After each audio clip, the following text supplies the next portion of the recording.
નથી મજામાં? હા તો પાડો. મજામાં છો?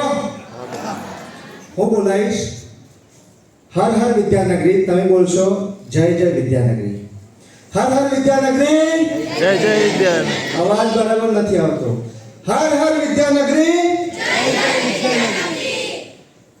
ખૂબ સરસ કાર્યક્રમમાં ઉપસ્થિત મંચ પર બેઠેલા મહાનુભાવો અને સામે બેઠેલા આપ સૌ. ખેડૂતને ભગવાને કળા આપી છે, કણમાંથી મણ કરી શકે.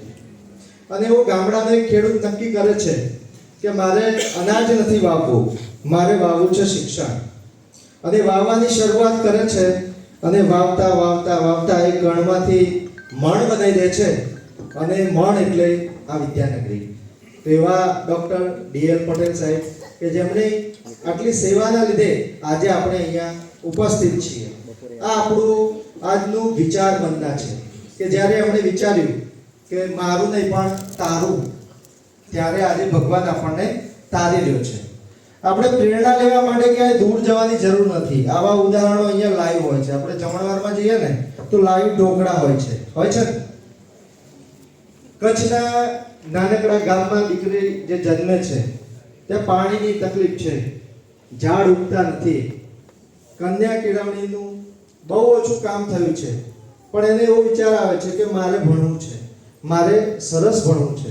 એ સરસ ભણે છે, ઘણી બધી તકલીફોની વચ્ચે ભણે છે.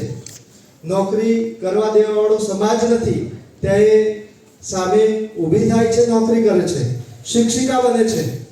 શિક્ષિકા બનીને એને સંતોષ નથી થયો કે ખાલી આટલી દીકરીઓ, હજુ વધારે દીકરીઓને મારે કંઈક આપવું છે.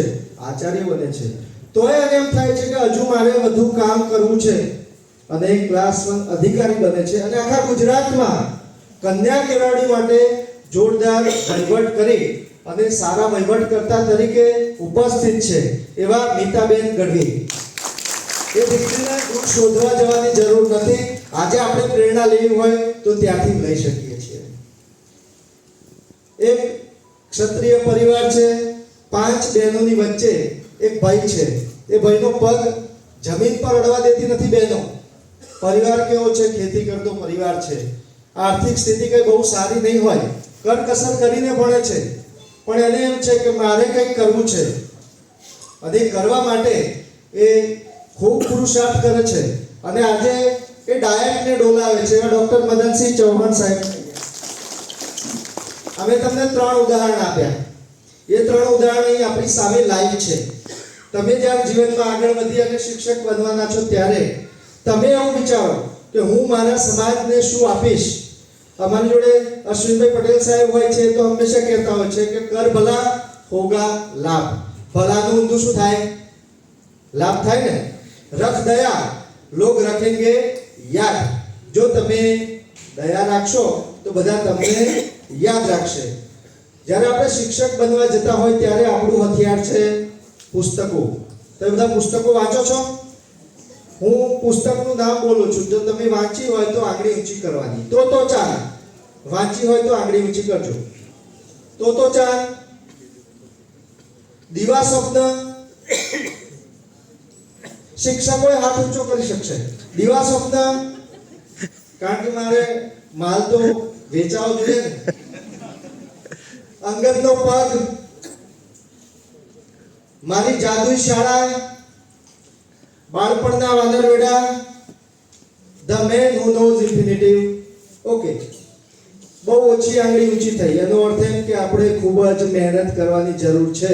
ક્યાંક એવું ના બને તમે શિક્ષક બનીને જાઓ પછી કોઈ કે કેમ શિક્ષક બન્યા, કે તો બીજું કશું ફાવ્યું નહીં એટલે શિક્ષક બન્યા. વિદ્યાનગરીમાંથી એવા શિક્ષકો પેદા થાય એવું અમે ઈચ્છતા નથી. જ્યારે તમે આજે અમને બોલાયા છે ત્યારે અમે તમને એક વિચાર આપીએ છીએ કે તમે વાંચો, પુષ્કળ વાંચો. ખૂબ વાંચશો તો વિચારશો, અને વિચારશો તો ઉગશે.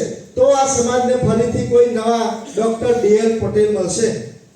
અને આ એક કવિતા સાથે મારી વાત પૂરી કરું છું. તમે જ્યારે શિક્ષક બનીને જશો ત્યારે જે બહેનો છે ને લાજ કાઢીને કાર્યક્રમમાં આવેલી હશે ને આમાંથી ટગર જોતી હશે એમના હૃદયના ટુકડાને. એ જ્યારે 26મી જાન્યુઆરીએ ડાન્સ કરતું હશે એમનું બાળક, ત્યારે જોતું હશે. તમે શિક્ષક તરીકે શું વિચારશો એ આ એક કવિતામાં કહું છું.